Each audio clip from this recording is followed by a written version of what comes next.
तेरा गम मेरा गम एक जैसा सनम, हम दोनों की एक कहानी। कुछ महीने पहले बॉलीवुड का ये गीत अरविंद केजरीवाल की पत्नी सुनीता केजरीवाल और हेमंत सोरेन की पत्नी कल्पना सोरेन पर सटीक बैठ रहा था। दरअसल दोनों महिलाओं के पति अलग अलग वजहों से जेल में थे।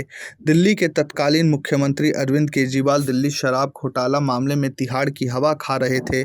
वहीं झारखंड के मुख्यमंत्री हेमंत सोरेन जमीन घोटाले से जुड़े मनी लॉन्ड्रिंग मामले में जेल पहुंच गए थे। गिरफ्तारी से पहले हेमंत सोरेन ने मुख्यमंत्री पद से इस्तीफा दे दिया था, लेकिन अरविंद केजरीवाल जेल से ही दिल्ली की सत्ता चला रहे थे। दोनों नेताओं ने उस दौरान बीजेपी पर ईडी का दुरुपयोग कर झूठे मामले में फंसाने का दावा किया था। पतियों पर आए संकट को देखते हुए दोनों नेताओं की पत्नियों ने केंद्र सरकार और बीजेपी के खिलाफ खुलकर मोर्चा खोल दिया था। 31 मार्च को दिल्ली के रामलीला मैदान में मुख्यमंत्री अरविंद केजरीवाल की गिरफ्तारी के खिलाफ विपक्षी दलों के इंडिया गठबंधन ने शक्ति प्रदर्शन किया था।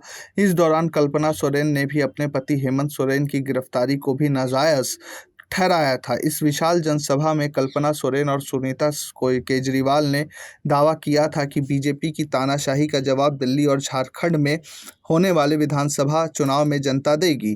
कल्पना सोरेन के लिए तो भविष्यवाणी सही बैठ गई। झारखंड में मुख्यमंत्री हेमंत सोरेन के नेतृत्व वाली झारखंड मुक्ति मोर्चा, कांग्रेस, आरजेडी और सीपीआई-एमएल गठबंधन का लगातार दूसरी बार सत्ता में आना तय हो गया है। जेएमएम के खाते में बम्पर 34 सीटें आई हैं। क्या झारखंड की तर्ज पर केजरीवाल को भी दिल्ली में जीत मिलेगी? ये चर्चा राजनीतिक गलियारों में होना शुरू हो गई है। राजनीतिक जानकारों का कहना है कि झारखंड में हेमंत सोरेन के पक्ष में काफ़ी हद तक सहानुभूति वोट भी गए हैं। हालांकि दिल्ली में राजनीतिक समीकरण तेजी से बदल रहे हैं। दिल्ली में अगले साल विधानसभा चुनाव होने हैं।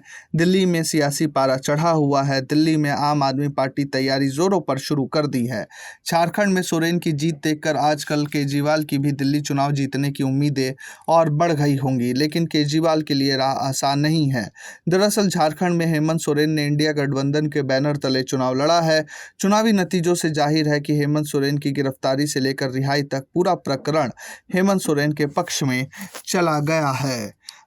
इससे उलट दिल्ली में अरविंद केजरीवाल अकेले ही चुनावी मैदान में दिख सकते हैं, क्योंकि दिल्ली में कांग्रेस अब आम आदमी पार्टी के साथ चुनाव लड़ने के मूड में नहीं है। दरअसल जो कांग्रेस कुछ महीने पहले तक अरविंद केजरीवाल के बचाव में बीजेपी से लड़ रही थी, वही कांग्रेस आज शराब घोटाला और अन्य खामियों को लेकर केजरीवाल के खिलाफ ही मोर्चा खोलकर बैठी है। दिल्ली कांग्रेस अध्यक्ष देवेंद्र यादव और कांग्रेस के वरिष्ठ नेता संदीप दीक्षित केजरीवाल पर तीखे तीर छोड़ रहे हैं। ऐसे में केजरीवाल के लिए अकेले दम पर बीजेपी से निपटना मुश्किल हो सकता है। Bureau report, प्रजाहित।